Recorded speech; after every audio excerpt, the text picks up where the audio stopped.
Welcome back, AP.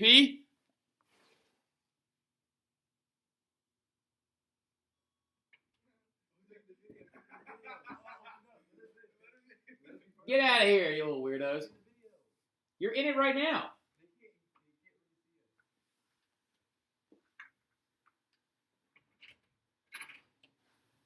You know what I'm saying, man? I'm about to run history, man. Get out of here. Wait, give me there, so give me there.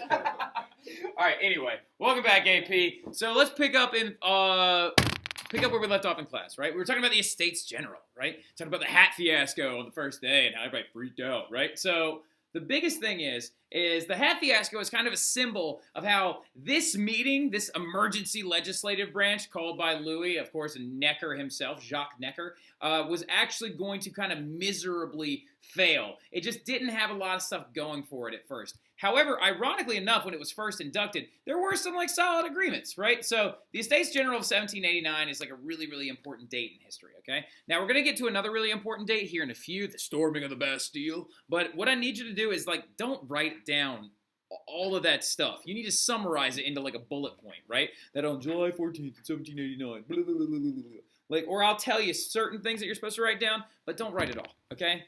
Ease the pain. Ease that pain. All right, so now, anyway, the Estates General of 1789, of course, hadn't been called in over 170 years, right? Those is going to be a very, very big marquee kind of sign of demise going into the French Revolution, right?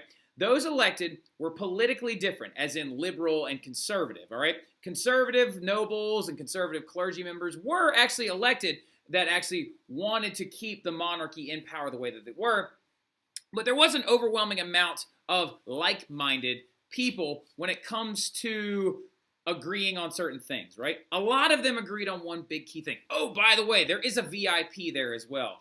The Marquis de Lafayette was actually elected to help represent the Second Estate. So I know, Laura, I know you're freaking out over there. It's oh, the Marquis. All right, so now the Marquis de Lafayette was there, and he was kind of always a solemn presence, and he very sympathized heavily with the commoners of France, right? Sympathized with them a lot. Even though, ironically enough, he would be considered what you would call a sword noble, right? Which is very, very unlike most of the sword nobles. But he's a good example of how, a lot of these people didn't necessarily agree.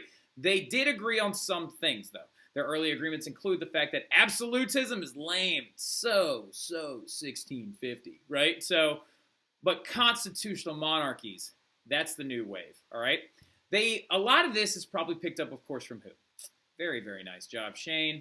The Americans, right? They saw the Americans and their success against their monarch, and so they wanted to emulate that process and create a constitutional monarchy of their own. What a constitutional monarchy is where there is still a monarch, however, his power is limited by a constitution or a document, making him more of a citizen of the state and less of a divinely appointed ruler, right? Now, another big thing they said is do away with all these mercantile laws, right? Let's stop trying to make so much money for the state. And let's try to make it so actually more people are making money. If more people are making money, then tax revenues will actually increase themselves. I also just realized I'm kind of wearing a very French Revolution outfit today. Whatever, you gotta do what you gotta do, right? I'm one beret and one snail away from being super into this thing right now. Now, do away with those mercantile laws, right? Do not go the way of the British with the Navigation Acts and actually watch your country crumble, right? Let's do away with these laws and advocate for economic liberalism. Remember old Adam Smith, right? But no division of labor. Don't have stagnant wages. He hated that stuff, right? Now, also, grant more personal liberties. Protect people from their king's right to imprison them whenever they want. Protect people from their king's right to strip property from them whenever they want, right? Give them those liberties that everyone so desires, which is so clearly stated in the Constitution of the United States, right? Now, natural, inalienable rights bestowed upon every man by God, right? So that's what they were looking for.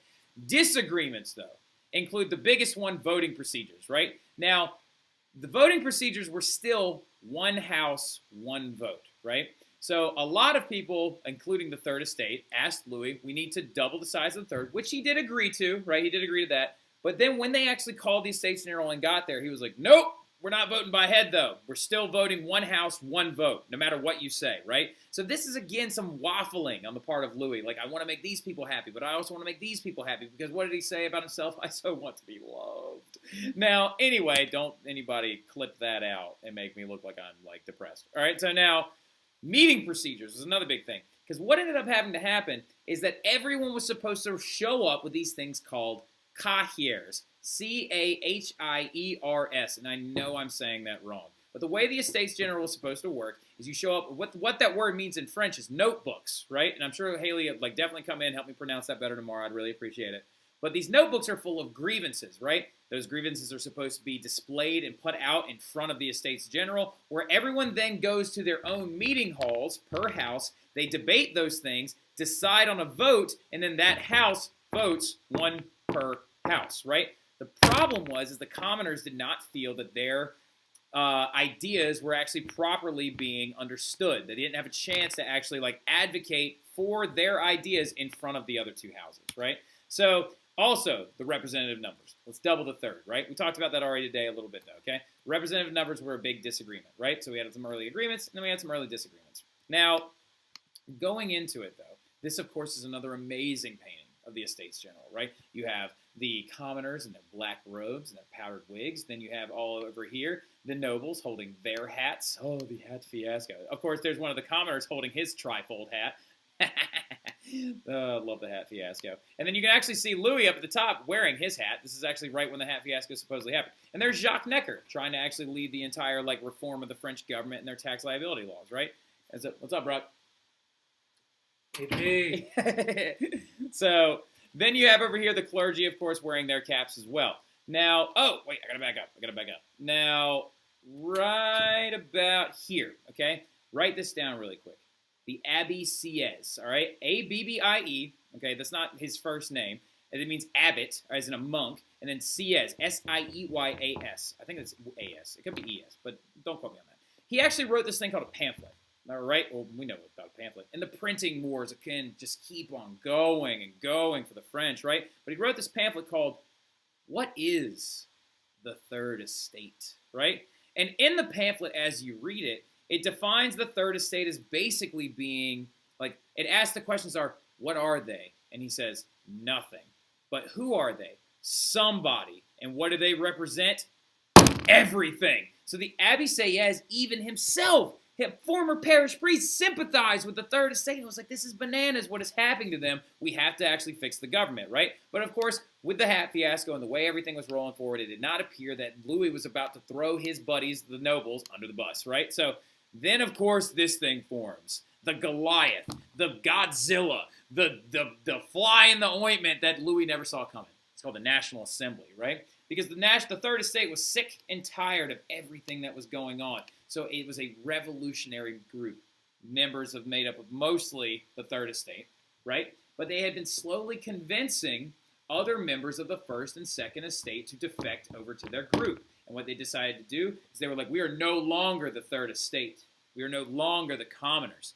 We are now the National Assembly. We are the lawmaking body of this country. We are its new legislature. Shut your mouth. We do what we want, right? They were liberal and demanded immediate action by the king. And the king actually even recognized them. He was like, all right, National Assembly, lawmaking body of this country, right? So here's, of course, an engraving of them actually voting to call themselves the National Assembly and to defect away completely. That's actually one of the commoners convincing one of the nobles to actually join them. The National Assembly was formed seeking a constitution. It was their main goal, right? And a solution to the widespread hunger problem due to low agricultural output. Here's the thing. Meanwhile, all over the rest of France, everyone's kind of starving. And I don't mean starving like you say to your parents sometimes. We're like, I haven't eaten since 2 o'clock. I'm starving. I mean starving like they're actually starving to death. Because low agricultural output in 1788 actually led to skyrocketing bread prices, right? So there are roaming bands of poor people, street gangs in places like Brittany and actually that's the region, Brittany in France, or Breton or whatever how they say it. So roaming around demanding food and bread and provisions for their people, right? And so this thing ended up happening. Louis, intimidated by the growing strength of the National Assembly, decides to prevent them from doing what they had been doing this whole time. So the Estates General had been going on for about several months by this point, right? Going on, 6 months, right? And so they arrived at the Estates General. Normal day at the shop, go into their meeting hall, the formal meeting hall of the Third Estate, to debate their arguments and to try and figure out how they were going to demand certain action from the king, right? And so they had they got to the door. There was a lock on it, and apparently it was closed for repairs, right? So more than likely it was, of course, closed out of fear and disrespect. But they went and just stormed on. They were angrily storming around Versailles trying to find a place to meet. And the only place open was a tennis court, or what was used to play tennis on, right? And they took the tennis court oath, where they actually sat up or stood up, right? And they promised one another that they would not separate until their demand for a constitution and equal liberties amongst the other French people and fairer tax laws were finally met, right? And this is, of course, the picture that is by Jacques-Louis David, who is a very, very, very, very, very, very, very, very, very, very famous painter from the French Revolution, right? So Jacques-Louis David, of course, depicts this particular scene as being very uproarious and ungentlemanlike and almost like a creepy rave at like somebody's house. Like this guy's like the DJ spinning right now and everybody else is wigging the heck out. Like look at this dude. Look at this guy like straight up freaking out over here. This one is always the one that I've always found the most funny. This guy is really feeling the beat drop right now, all right? So, but the tennis court oath, the biggest and most important symbol is actually in the foreground. These three people, the black cloak symbolizing a member of the third estate, the coat symbolizing a member of the nobility, and the priest or the monk symbolizing that of the first estate. And they are agreeing to not disband. They're shaking hands, arms wrapped around one another, forming this National Assembly, swearing that this will continue forward, right? And the thing about it is some people argue that this is where the revolution really, really started, all right? Then there's another school of thought that actually the Estates General, of course, is failing, all right? And out of fear, Louis starts calling for troops. And they're not even his own troops. They're German mercenaries and Swiss mercenaries and then other like frontier troops that lived out in the middle of these forts outside of Paris and in the countrysides of France and stuff. And they're like camping around Paris and they're moving around and the States General is failing. But then what ends up happening is Louis throws his hands up and allows the National Assembly and told members of the First and say, he's like, fine, whatever, screw it, join them. But then he calls the military, right? This might have been one of the biggest mistakes he ever could have possibly made because rumors are spreading. The press is active. They are going to notice these troop movements. Do not write everything under storming the Bastille. If you do, you're not the brightest, all right? Because the AP test is never going to ask you like this one or this one or that one specifically, but sum them up a little bit. You know what I mean? Put like a military, military's coming into conflict with protesters. The bourgeoisie organized a militia seeking weapons. You know what I mean? Stuff like that, all right? So Louis throws his hands up and he's like, fine, National Assembly, you can be a thing, whatever. But then he starts locking people out of locking doors and stuff. You're not actually representing what you want to actually represent. And so, but then he calls in the army.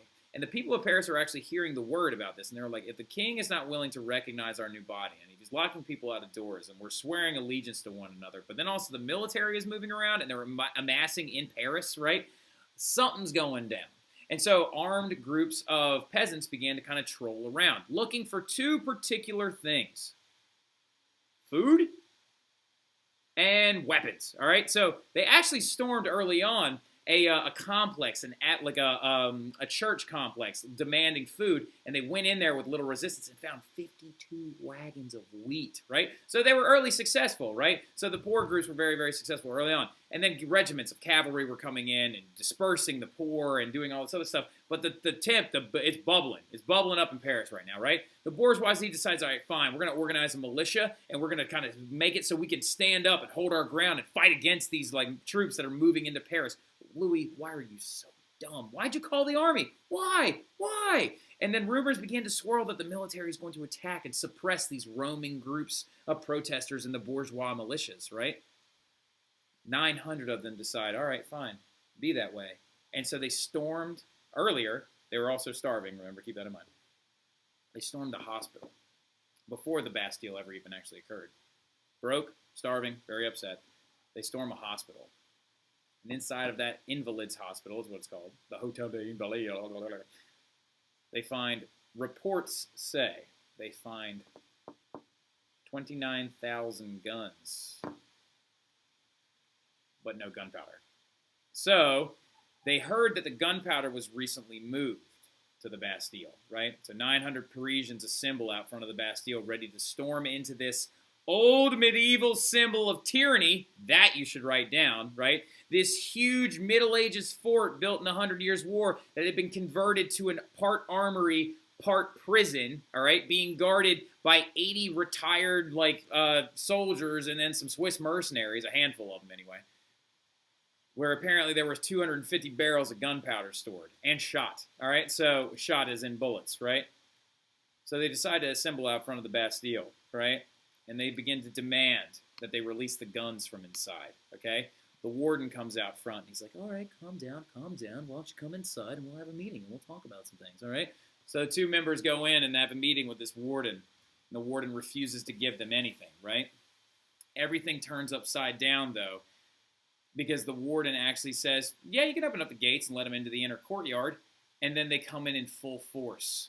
And then one of the military Swiss mercenaries, they freak out, and they start firing on the crowd, which is actually the Bastille. The wall of it is equipped with 12 fully loaded, fully sized cannons and several other small arms, right? So, and they begin to shoot at the crowd, killing 98 people, right?